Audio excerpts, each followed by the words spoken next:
Hello everyone, I'm Neil McInroy. I'm a Community Wealth Bond Advisor and the Economic Development Directorate of the Scottish Government. I'm part-time seconded there actually from an organisation called the Centre for Local Economic Strategies. I'm here to talk to you today about Community Wealth Bond, but particularly the importance of ownership and firm structure and how that matters for Community Wealth Bond and also for the wider economic health of Scotland. So it's good, and it's great opportunity here at this Meet the Buyer North event, and a great opportunity for uh, buyers of goods and services in Scotland to meet suppliers. A fantastic opportunity there. So great to be here, and thanks. And I'll speak for 12, 15 minutes or so. So great.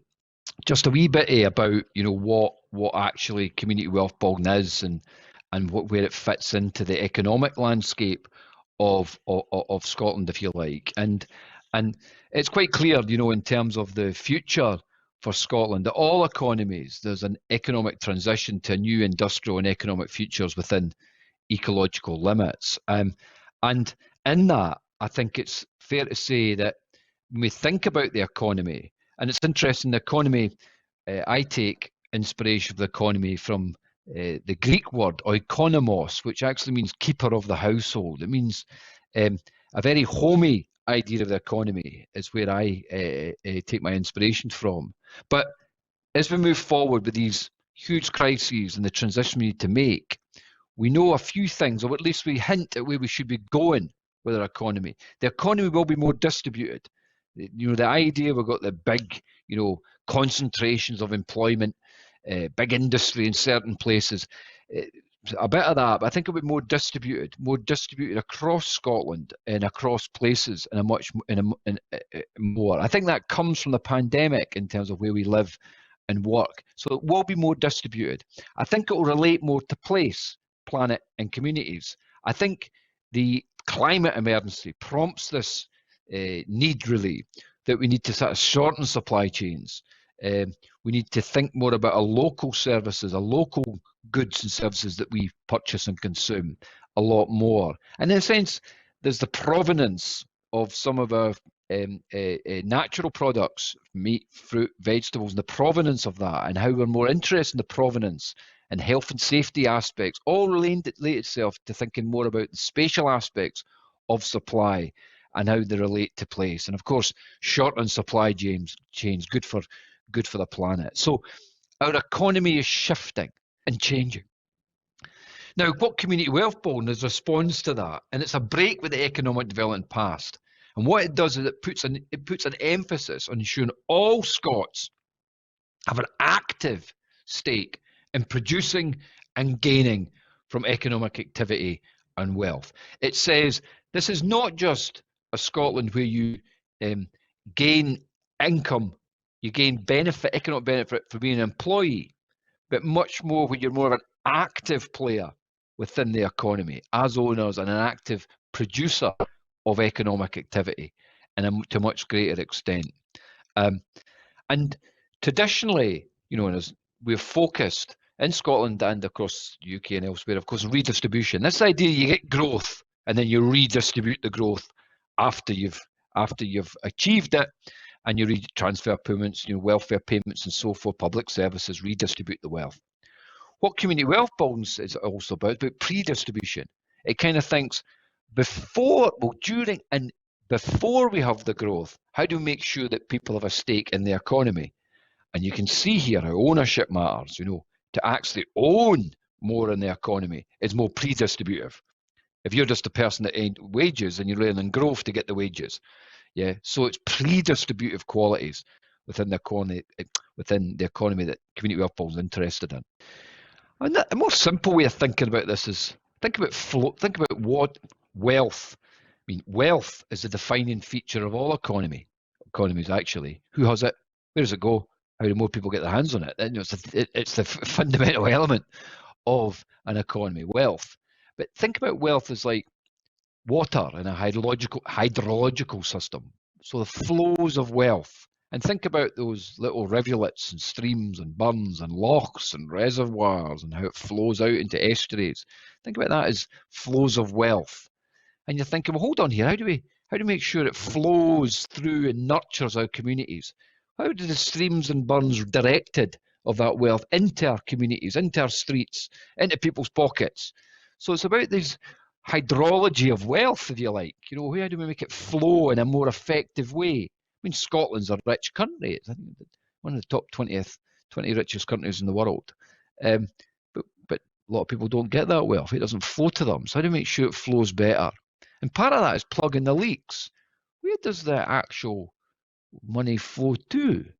You know, sorry, where does the money actually, where does it disappear out of our communities?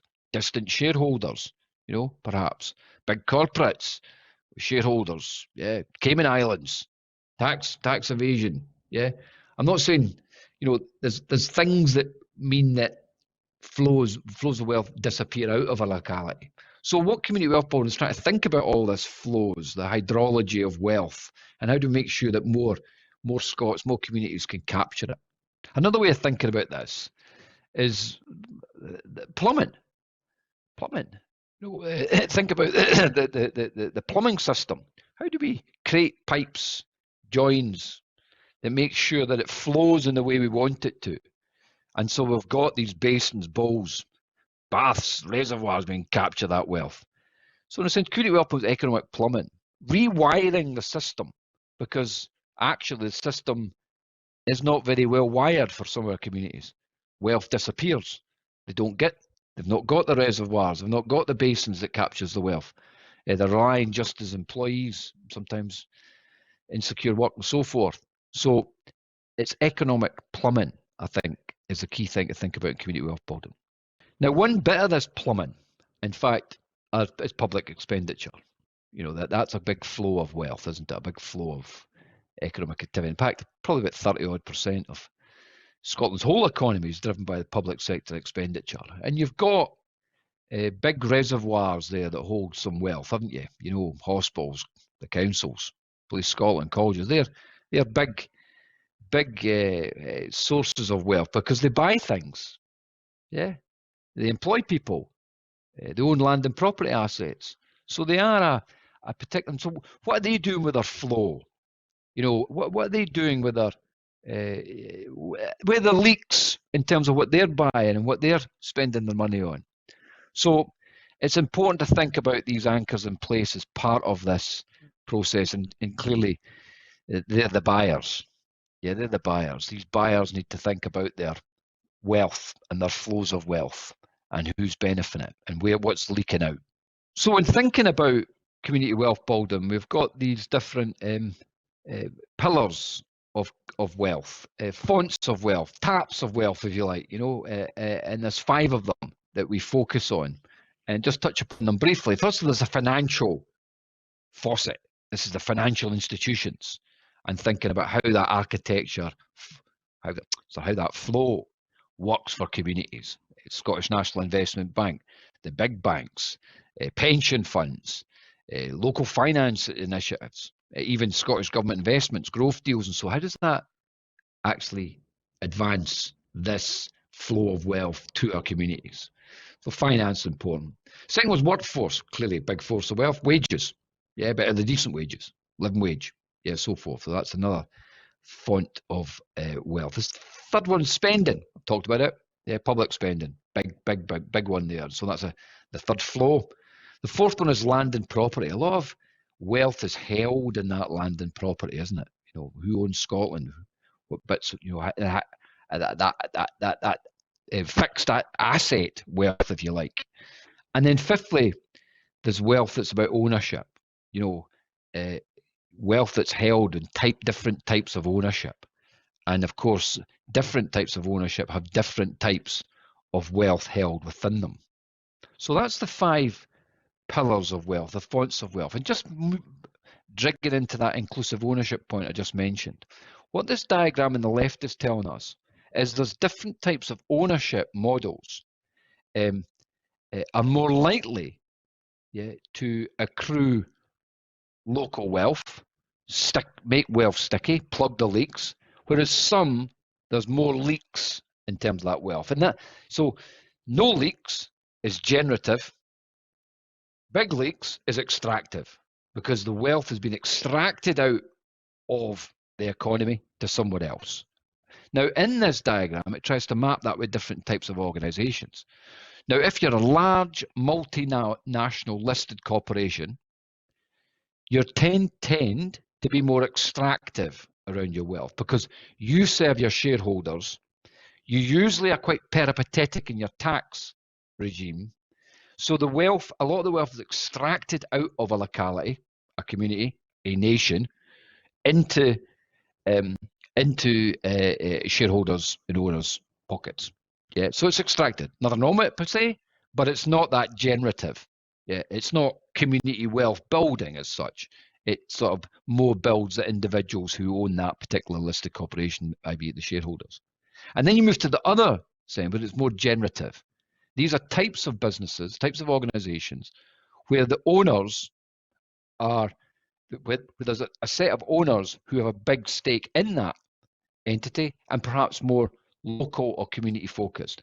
Here we're talking about SMEs, Scottish companies, cooperatives, mutuals, those community enterprises, social enterprises, those types of entities tend to be more generative. So broadly, what community wealth building says, to create a fairer, more well-being economy in Scotland, we need to extend the amount of generative type of businesses we have in our economy. There's nothing wrong with your big listed corporations. We need those too, but we need to get a blend. And in many, we need to increase the extent where we've got more of those types of generative ownership models. Because we know if you've got them, there's more of a fairer distribution of profit and income. There tends to be more equitable working practices. There tends to be a greater affinity to place and community. There tends to be a better relationship with place. They tend to be driven by the employees and owners, not the shareholders. And tends to be a deeper relationship with the customer. And we know that small local firms generate 50% more benefit in local economies than large firms. So what's interesting, just think about that in more human terms. If a company, business, SME from Tullibuddy makes a buck, what they're likely to do with that is they'll invest it in their own property, their own business property, they'll invest it in themselves, and they're from Tullibuddy themselves. So it's a benefit, it's a generative benefit to the local economy. If it's a big multinational, then the surplus is unlikely to be recirculated within Tullibuddy, as an example. Quite simply, these types of ownership models, they tend to have local suppliers themselves, so there's a multiplier effect, and they also tend to employ local people. So that's where you get that bigger figure in terms of their benefit. So ownership matters, and those forms of ownership tend to be more generative and more beneficial to the Scottish economy and well-being aspirations. Winding up now, but just very, very, very, very simply, there is a maturing around, and community wealth building is prompting that, of what we mean by community benefits. We've talked a lot in Scotland about community benefits through the procurement process, and it's all fantastic stuff. We now need to think more about ownership as a kind of element in terms of thinking through our supply chain. Not exclusively, but certainly the question of ownership and firm structure is important and actually does matter in terms of how we recover from the pandemic and build a well-being economy for Scotland. My point really here to you all is that ownership and organisation structure matters in terms of the economic ambitions for our country. Well, thanks very much for listening. I hope that was enjoyable, informative, enjoyable for you. I'm really looking forward to your questions. So thanks again.